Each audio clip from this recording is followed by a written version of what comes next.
Après vous avoir parlé de Facebook et d'Instagram, j'ai donc décidé aujourd'hui de vous parler d'un nouveau réseau, LinkedIn. Et croyez-moi, il y a vraiment des trucs sympas à faire pour les entrepreneurs. Alors LinkedIn, c'est le réseau spécifique professionnel. Alors à la base, il s'agissait véritablement d'un moteur de CV. Eh bien, vous allez voir qu'au fur et à mesure, ça s'est vraiment développé et qu'on est aujourd'hui dans un vrai réseau social, une plateforme d'échange de contenu qui peut avoir un impact phénoménal pour ton business. Et ça, que tu sois un entrepreneur, un freelancer, que tu veux construire ton personal branding ou même que tu recherches un job. Mais comment faire dans cette plateforme où les choses vont vite et où la compétition est forte? Eh bien, je vais te livrer aujourd'hui les 5 clés pour avoir du succès sur LinkedIn. Mais avant qu'on se lance, et comme d'habitude, bumper!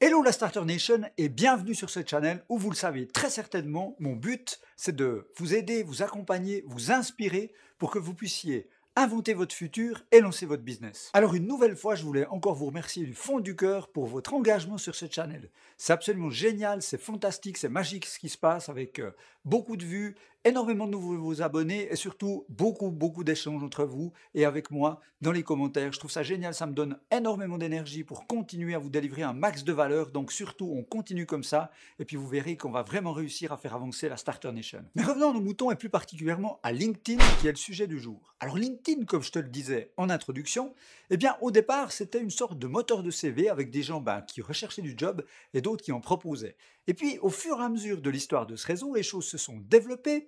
On a vu arriver la possibilité de liker, commenter, partager, de la production de contenu. Donc aujourd'hui, on est véritablement sur un vrai réseau social de qualité, alors avec une tendance très professionnelle, mais on va voir ensemble que si tu prends les règles et que tu respectes la culture de ce réseau, eh bien cela peut avoir un impact phénoménal sur ton business. Alors ce serait vraiment dommage de s'en priver. Et je dois t'avouer que moi-même, j'ai beaucoup sous-estimé en fait au départ donc la potentialité de LinkedIn.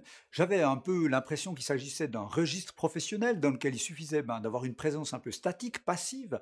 Et puis au moment où j'ai compris que les choses avaient changé, eh bien je me suis mis à produire du contenu de manière régulière, délivrer de la valeur au travers de mes posts sur LinkedIn. Et je dois dire que les choses ont complètement changé. Et une des caractéristiques spécifiques de LinkedIn, c'est que la portée naturelle des posts est assez phénoménale.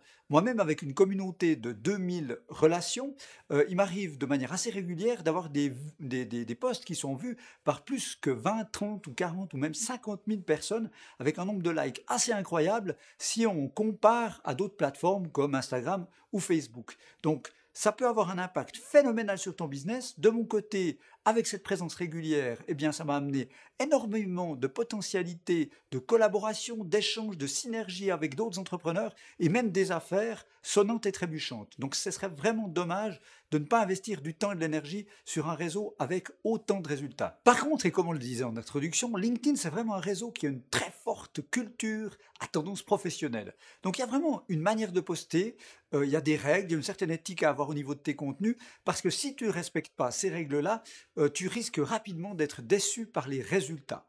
Donc dans la suite de cette vidéo, j'ai envie de partager avec toi les 5 clés qui, selon moi, devraient te permettre d'avoir plus de succès sur LinkedIn et donc que le temps et l'énergie que tu investisses prennent du sens. La première clé, c'est de construire un profil en béton. Et ce profil en béton, il faut véritablement qu'il soit taillé par rapport à tes objectifs. Si tu es passé du statut de recherche d'emploi à celui d'entrepreneur, eh bien évidemment, tu vas réorienter complètement ton profil en termes d'expérience professionnelle, de compétences, pour coller à cet objectif. Alors pourquoi c'est capital? Parce que, contrairement à d'autres réseaux de type Facebook, où personne ne va quasiment jamais voir ton profil, tu sais, la majorité des gens sur Facebook ne quittent jamais le newsfeed, eh bien, sur LinkedIn, c'est complètement différent. Dès que quelqu'un s'intéresse à toi, à ton profil, peut-être à des synergies potentielles, qu'est-ce qu'il va faire? Il va systématiquement aller voir ton profil. Donc il est capital que celui-ci soit complet et bien foutu. Alors quand on dit bien foutu, ça commence notamment par la bannière, tu sais, c'est l'image en haut, donc si tu n'en mets pas, c'est comme si tu avais un magasin et que tu n'avais pas mis de vitrine. Donc il faut vraiment choisir une bannière qui te représente, mais qui ne soit pas clivante, qui véhicule une certaine énergie, des valeurs, un branding ta propre image, le positionnement que tu veux avoir sur ce réseau-là. De même que la deuxième erreur qu'on voit très souvent, c'est la photo de profil. Alors, on n'est pas dans une expression artistique, c'est pas un réseau de potes, on est vraiment dans un réseau professionnel. Il faut donc avoir une photo qui tienne vraiment la route. Au mieux, il faut aller voir un photographe professionnel pour avoir vraiment un cliché à la nature de ce qu'on pourrait mettre notamment sur un dossier professionnel, un CV ou un dossier de postulation au sens large. Donc si tu ne mettrais pas cette photo sur ton dossier de postulation, ne la mets pas sur LinkedIn. Et cette histoire de photo, ça a l'air d'être une évidence, mais il suffit simplement de se balader quelques minutes sur LinkedIn et de voir les profils des gens pour tomber sur des photos de vacances avec des lunettes de soleil au ski. Donc tu comprends que ça, en matière de personal branding sur un réseau professionnel, eh bien ça n'a pas sa place. Lorsque je parlais de profil complet sur LinkedIn, c'est remplir toutes les différentes rubriques qui composent le profil. Faut pas en oublier. Donc tu vas passer au travers des expériences professionnelles, tu vas ensuite passer dans la partie compétences, dans la partie recommandations. Il vaut mieux également en demander à des gens autour de toi avec qui tu as travaillé et qui pourraient te prêter, endosser des compétences aussi pour toi, pour donner cette pertinence à ton profil et cette reconnaissance de ces compétences-là. Et puis dans chacune des rubriques, dans la nouvelle version de LinkedIn qui est déjà déployée depuis un moment,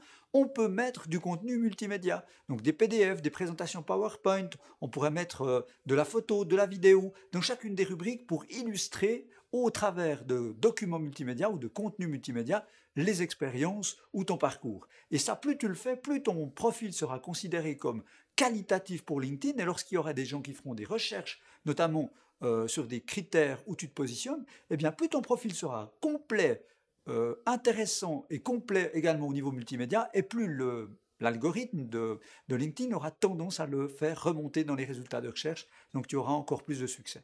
Donc un profil complet et si possible avec un maximum d'éléments multimédia pour illustrer tes différentes rubriques. La deuxième clé, selon moi, de la réussite sur LinkedIn, elle est toujours liée au profil, mais elle touche les mots-clés. Alors, parce qu'il faut imaginer que ton profil LinkedIn, il fonctionne un peu comme un site avec Google, le moteur de recherche. Tout est indexé au niveau de ton profil dans LinkedIn, dans l'algorithme, lorsque les gens font des recherches.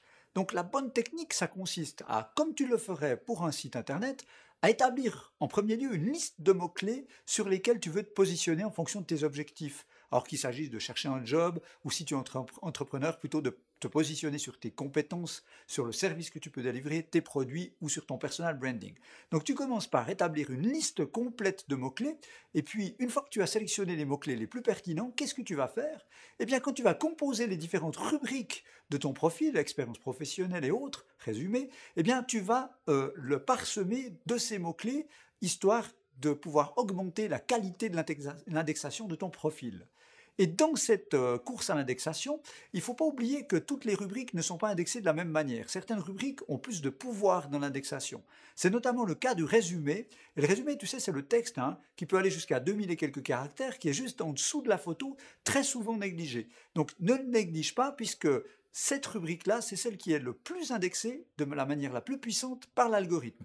Donc particulièrement, encore plus dans cette partie-là, dans ton texte, compose-le avec des mots-clés sur lesquels tu veux te positionner avec ton profil par rapport à tes cibles de clientèle ou tes objectifs par rapport à ton personal branding sur LinkedIn. Et hier, j'ai rencontré une starter qui est active dans le domaine de l'informatique et qui me racontait une anecdote où simplement, en changeant un tout petit peu le phrasé et le texte de son profil LinkedIn, c'est-à-dire qu'elle a simplement rajouté quelques bribes d'informations qui touchaient SAP, un domaine dans lequel elle excelle, mais qu'elle n'avait pas mis en exergue jusque-là dans son profil, juste en parsemant son profil de mots-clés touchant SAP, eh bien que son business avait complètement décollé et qu'en quelques semaines, elle avait trouvé de quoi occuper complètement son agenda de freelancer, avec même des propositions de jobs, de mandats et de missions en Italie ou même encore plus loin dans les îles. Donc vraiment quelque chose d'assez incroyable au niveau du résultat, juste en changeant, en parsemant de quelques mots-clés SAP. La troisième clé, pour moi, elle est encore peut-être plus capitale que les deux premières sur LinkedIn,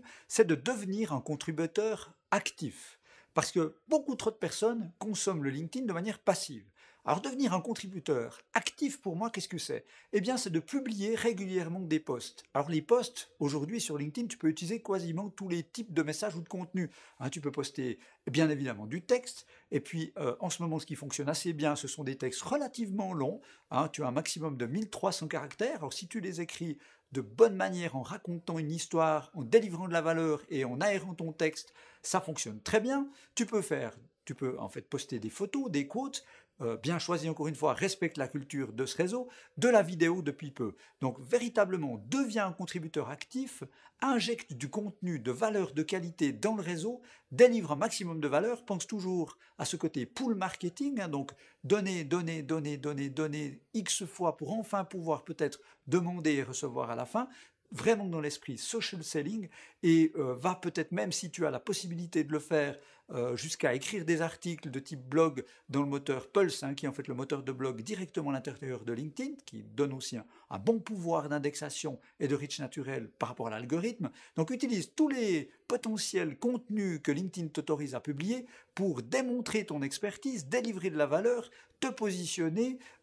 sois actif et tu verras que les résultats seront d'autant plus au rendez-vous. Et pour terminer avec ce chapitre, je dirais qu'il ne faut véritablement pas se tromper car trop de personnes encore confondent des publications, des posts de contenu sur LinkedIn avec de la pure publicité. Et je crois que c'est le pire que tu peux faire. Si tu te trompes et que tu fais du push marketing et que tu passes ton temps à dire allez voir mon nouveau produit, signez pour mon nouveau bouquin, venez voir mon nouveau cours, etc., etc., etc., eh bien tu vas lasser les gens et c'est typiquement le type de contenu, le type d'approche qui ne fonctionne pas du tout en général sur les réseaux sociaux, mais encore moins sur LinkedIn. La quatrième clé du succès, selon moi, sur LinkedIn, c'est d'utiliser au maximum toute la puissance du réseau professionnel. Alors comment le faire? Bien, tu le sais peut-être, sur LinkedIn on n'est pas amis. Hein. Quand on se connecte, c'est une connexion bidirectionnelle de degré 1. Je te demande de rentrer en connexion avec toi, tu acceptes, on est les deux linkés, on est de degré 1.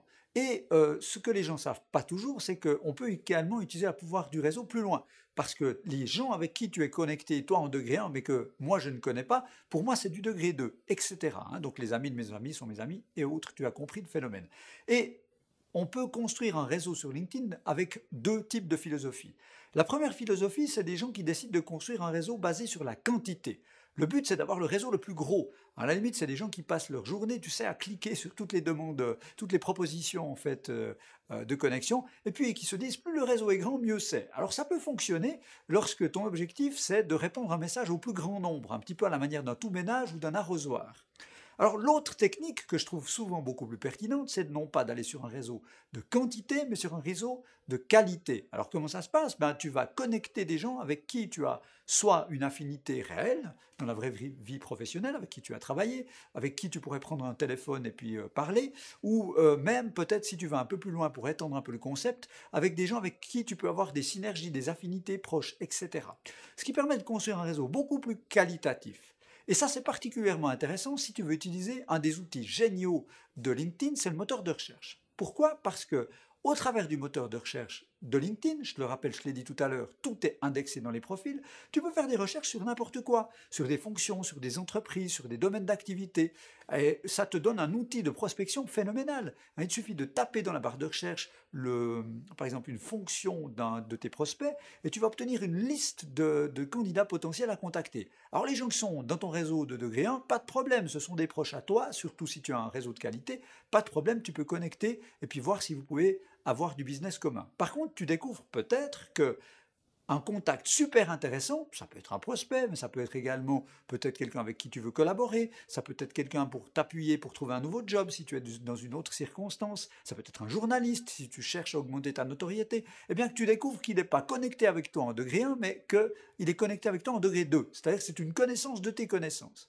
Et dans ce cas-là, si tu as cultivé un réseau de qualité, tu n'auras certainement aucun problème à pouvoir connecter la personne qui est le lien entre vous, de ton degré 1, et lui dire, est-ce que tu connais monsieur tel et tel? Oui, oui, bien sûr.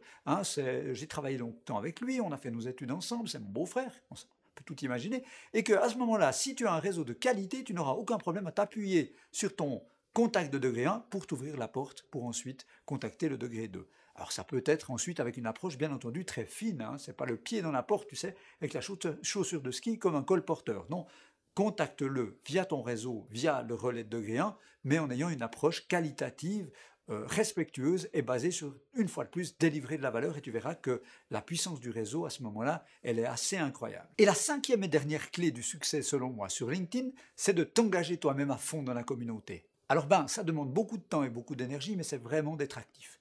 Actif sur le contenu des autres. Liker, commenter, partager ton expérience. Alors ça peut être au travers des posts, les publications des gens que tu vois passer dans ton newsfeed tous les jours. Ça peut également être actif dans des groupes bien choisis. Les groupes LinkedIn ont un pouvoir assez incroyable. Donc rentre dans ces groupes, regarde ce qui se passe dans ton flux d'actualité, et dès que tu peux rentrer en contact, délivrer de la valeur, démontrer d'une certaine expérience, asseoir ton expertise, aider les gens au travers de tes commentaires, repartager du contenu qui pourrait intéresser ta propre communauté, plus tu vas t'engager et plus effectivement ton propre réseau va devenir dynamique. Et ça, c'est valable pour LinkedIn, mais ça reste valable également pour tous les réseaux sociaux. N'oublie pas que dans ce terme-là, il y a toujours réseau, mais il y a aussi le côté social. Donc c'est une des clés de la réussite sur n'importe quel réseau social et encore plus particulièrement sur un réseau professionnel comme LinkedIn. Et pour aller dans le sens de cet esprit de réseautage et de partage de valeur, eh bien je te mets en dessous, juste dans la description, le lien vers mon profil LinkedIn pour que tu puisses te connecter avec moi sur ce réseau social particulier. Et puis on peut commencer à échanger, n'hésite pas. Je remets également en dessous, toujours dans la description, le lien direct vers le groupe privé Facebook, tu sais, réservé aux starters que je te suggère de rejoindre, parce que tu pourras échanger, partager, bénéficier de l'expérience déjà de plusieurs centaines de starters qui gravitent autour de ce groupe Facebook privé. Donc n'hésite pas, fais-le, tu verras qu'il y a une valeur assez incroyable qui est délivrée sur ces canaux-là. Voilà, on arrive à la fin de cette vidéo, j'espère vraiment qu'elle te soit utile. Surtout, si c'est le cas, n'hésite pas, slash le like bouton, partage-la avec quelqu'un de ton entourage ou de ton propre réseau si elle peut lui être également utile. Et puis si ce n'est pas encore fait, je ne peux une fois de plus que te suggérer de rejoindre la Starter Nation en t'abonnant à cette chaîne pour recevoir encore plus vite mes trucs, mes astuces, mes conseils pour inventer ton futur et lancer ton business. Et puis dans l'attente de la prochaine vidéo, il me reste comme d'habitude à te souhaiter le plein succès et surtout d'ici là, n'oublie pas, be a starter.